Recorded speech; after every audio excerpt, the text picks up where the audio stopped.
Hello guys and girls, ladies and boys and girls, this is Jerningham here. UK has deployed 20,000 troops to NATO in showing the power to Putin. Is it going to be war with Putin in the UK with the Houthis that will probably come over on planes, or is it just to show off training, to show that we're not weak?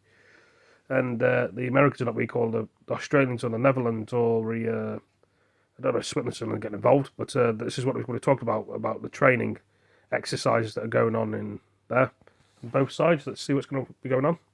We do have to be prepared, and we do have to know or make sure that Putin knows that we are prepared as well to reduce the risks of a conflict. Are you reassured by that commitment of 20,000 personnel? Look, we have to start somewhere, right?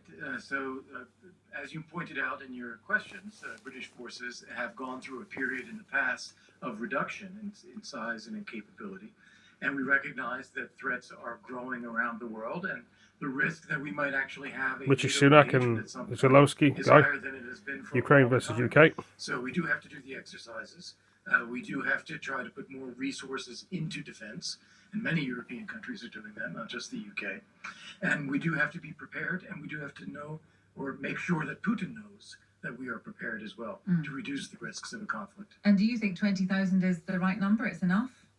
Well, it's a number.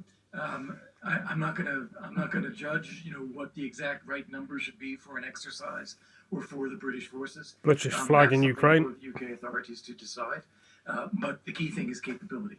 We have to make sure that we are investing, we have the capability, and that everyone knows that we have the capability. Okay, well, let's look at it a different way then. In 2020, America spent more than double its proportion of GDP on defence than the average NATO member. So that's 3.7% compared to 1.8%.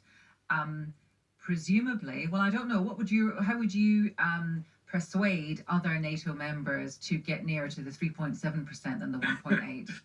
Well, the easiest way to persuade them is to say, look over your shoulder at what Putin is doing to Ukraine.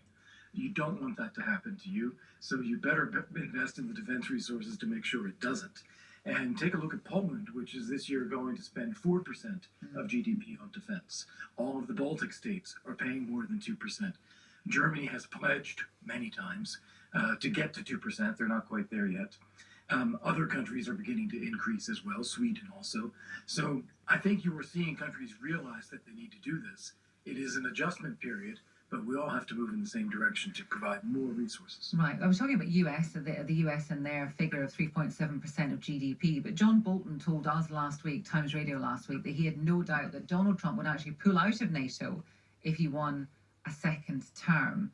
You spent 2.5 years, I think I'm right in saying, as his special representative for Ukraine. That would be a disaster, wouldn't it? Well, it would be a disaster if the U.S. pulled out of NATO, but I think the chances of that are very, very low. First off, I don't think any of us, even John Bolton, who was his national security advisor, did quite a good job. I don't think any of us know what Trump would actually do. I think he says a lot of things, but what he actually does is often something different. Second, there would be a lot of resistance in the Senate to any even effort to withdraw the U.S. from NATO.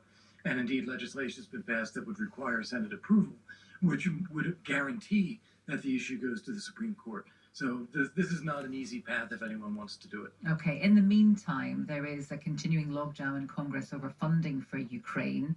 Do you think that can change, or do you think that it's going to be stuck in neutral for some time? Yeah, well, let's be clear. There's not a logjam over funding for Ukraine. There's a logjam over funding to control the U.S. southern border. And because of that, the funding for Ukraine is held up. The majority of Republicans and Democrats in both the House and the Senate support the aid package for Ukraine, the full $61 billion. I'm very confident that will get passed once the way forward on the southern border is figured out. Well, there we are, guys and girls, ladies and boys and girls. As you can see for that for yourself. UK, like I say, we should put our troops in Ukraine, probably. Some people would say, some people would say no, and help them if they run out of soldiers. I mean, as well. Russia's getting more soldiers all the time, I think. But anyway, I better go. Thank you for all joining me, and I'll see you in the next video. Take it easy, peace.